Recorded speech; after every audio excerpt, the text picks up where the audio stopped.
ធ្វើជាសង្សារបានត្រឹមតែ5ថ្ងៃក៏ទៅចរណៃអូនលេងទទួលទូរស័ព្ទ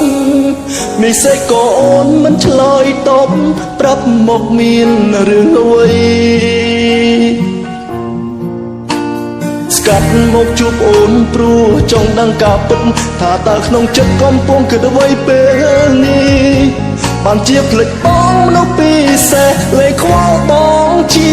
សង្សារតែមិនជឿគ្រប់យ៉ាងដែលបងបានឃើញពេលនេះកែវភ្នែកឈួរឆេះបងពេញទៅដោយទឹកភ្នែកអូនតាក់ទងនឹងគេដោយគ្មានឆ្លើយពាក្យបែបប្រាប់បងចែកបេះដូងទាំងបងមិនដឹងអូនថា5ថ្ងៃកន្លងទុកបងជាសង្សារមែនប៉ុន្តែគ្រាន់ជាសង្សារកុំបោអារម្មណ៍រូបពេលនោះអូនមានអ្នកដែលមើលថែនៅក្បែរមុំពេលនេះគេត្រឡប់ជួបជុំទាត់បងចោល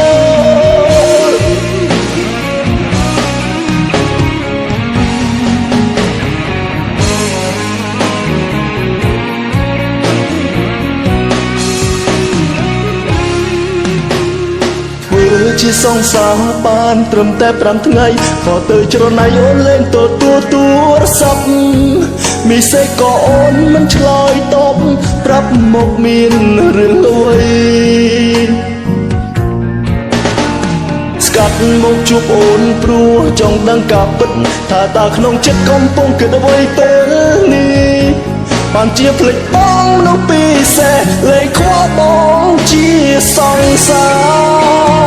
រតែមិនជឿគ្រប់យ៉ាងដែលបងបានឃើញពេលនេះកែវភ្នែកឈួរឆេះបងពេញទៅដោយទឹកភ្នែកអូនតាក់ទងនឹងគេដោយគ្មានឆ្លើយពាក្យបែបប្រាប់បងចែកបេះដូងទាំងបងមិនដឹងអូនថា5ថ្ងៃកន្លងទុកបងជាសង្សារមែនប៉ុន្តែគ្រាន់ជាសង្សារកុំបោអារម្មណ៍រូបពេលនោះអូនមានអ្នកដែលនៅក្បែរមើលថែមុំពេលនេះគេត្រឡប់ជួបជុំទាត់បងចោលស្ទើរតែមិនជឿគ្រប់យ៉ាងដែលបងបានឃើញពេលនេះកែវភ្នែកឈួរឆេះពោពេញទៅដោយទឹកភ្នែក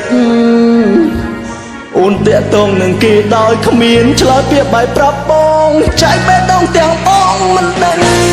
អូនថា5ថ្ងៃកន្លងទុកបងជាសង្សារមែនប៉ុន្តែគ្រាន់ជាសង្សារកុំបោអារម្មណ៍រូបពេលនោះអូនមានអ្នកដែលនៅក្បែរមើលថែមុំពេលនេះគេត្រឡប់ជួបជុំទាត់បងចោល